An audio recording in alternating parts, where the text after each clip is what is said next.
Hello friends, स्वागत है आपका मेरे YouTube channel all is call stories में। और आज की कहानी है बलराम और सुभद्रा की आंखें फैली हुई क्यों हैं पुरी के एक मंदिर में। तो चलिए शुरू करते हैं।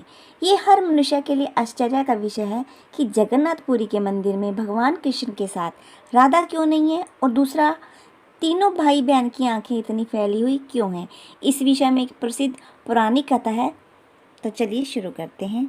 एक बार माता यशोदा माता देवकी के साथ द्वारका पधारी। वहाँ कृष्ण की रानियों ने माताओं से कृष्ण के बचपन की लीलाओं का वर्णन करने का अनुरोध किया। उनके साथ बहन सुभद्रा भी थी। माता यशोदा ने कहा वह उन्हें कृष्ण तथा उनकी गोपियों की लीलाएं तो सुना देंगी, पर यह कथा कृष्ण और बलराम के कानों तक नहीं पहुंचनी चाहिए। सुभद्रा द्वार पर पहरा देने के लिए तैयार हो गई। माता ने लीलाओं का गान शुरू किया।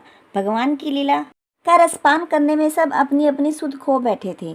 सुभद्रा को भी पता नहीं चला कि कब भगवान श्री कृष्ण और बलराम वहां आ गए और उनके साथ ही कथा का आनंद लेने लगे। बचपन की मधुर लीलाओं को सुनते सुनते उनकी आंखें फैलने लगी। सुभद्रा की भी यही दशा हुई। वह आनंदित होकर पिघलने लगी। उसी समय श्री नारद जी वहां पधारे। किसी के आने का एहसास होते ही कथा रुक गई। नारद जी भगवान संग बलराम और सुभद्रा के ऐसे रूप को देखकर मोहित हो गए। वह बोले, भगवान, आपका यह रूप बहुत सुंदर है। आप इस रूप में सामान्य जन को भी दर्शन दें। तब भगवान श्री कृष्ण ने कहा कि कल युग में वह इस रूप में अवतरित होंगे। जगन्नाथपुरी में भगवान का यही विग्रह मौजूद है, जिसमें वे अपने भाई बलराम और बहन सुभद्रा के साथ है। परंतु यह विग्रह भी आधा अधूरा सा क्यों है, इसके पीछे भी एक पौराणिक कथा है। इस मंदिर के उद्गम से जुड़ी परंपरागत कथा के अनुसार भगवान जगन्नाथ की इंद्रनील या नीलमणि से निर्मित मूल मूर्ति एक वृक्ष के नीचे मिली थी। यह इतनी चकाचौंध करने वाली थी कि धर्म ने इस पृथ्वी के नीचे छुपाना चाहा। मालवा नरेश इंद्रधुमन को स्वप्न में यही मूर्ति दिखाई दी थी। तब उसने कड़ी तपस्या की और भगवान विष्णु ने उसे बताया कि वह पुरी के समुद्र तट पर जाए और उसे एक दारू लकड़ी का लट्ठा मिलेगा। उसी लकड़ी से वह मूर्ति का निर्माण कराई। राजा ने ऐसा ही किया और उस लकड़ी का लट्ठा मिल भी गया। उसके बाद राजा को विष्णु और विश्वकर्मा बड़ाई कारीगर और मूर्तिकार के रूप में उसके सामने उपस्थित हुए।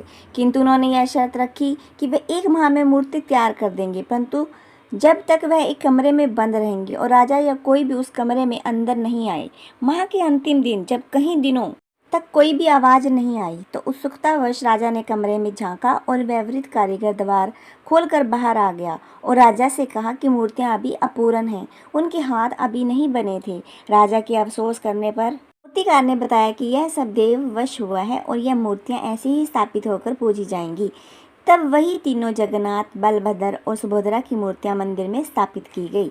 राधे राधे। जानकारी अच्छी लगी हो तो वीडियो को लाइक, चैनल को सब्सक्राइब कीजिए। मिलते हैं नेक्स्ट वीडियो में।